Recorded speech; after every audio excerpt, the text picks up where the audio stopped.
you say, well, okay, what's next though? So in this case, what do we have next? We have, so let's say we take out this. So we're down to A and D. Okay. Well, this is nice because bleeding time, they're both increased. This is what I love about columns, that they look intimidating. They're not bad. It's just, you have to know at least some of the column values and say, well, I know about PT, PTT. And before you know it, they gave us bleeding time. Okay. So now platelet count. Is it going to be normal or is it going to be decreased? Well, clearly we have here, it says here, typical children, disorders may resemble DIC.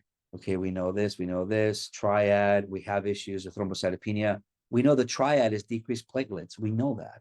So this is nice because if we knew the triad, which is both thrombocytopenia, which you need to know what this means, just low platelets, right? When you see hemoglobin low, schistocytes, and LDH, which is a marker that you need to know, this signifies this, hemolytic anemia, which is microangiopathic, yeah. And they gave you functionality of the kidney. They said creatinine, your BUN creatinine's high.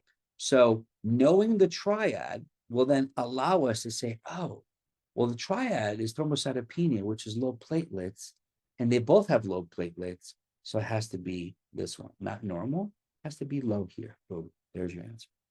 65%. Fair. I would like to see 98 and over 85% because it's a shame that most of us know it's HUS because of the kid, because of diarrhea. But then they go, okay, all right, guys, I'm going to give you the coagulopathies and you figure it out. That's why when you're studying, please, when you're studying, you should do this. You say, you know what? I see it's next to me. It's next to each other. Okay, but what do I do first? I always do this.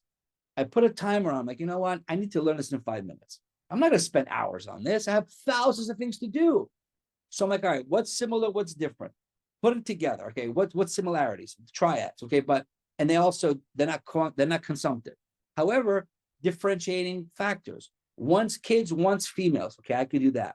Then one has diarrhea, one doesn't. Okay, got that. One has fever, one doesn't. It becomes easy now to a point where I do what I just showed you. I look here, I'm like, oh, the consumptive is easy.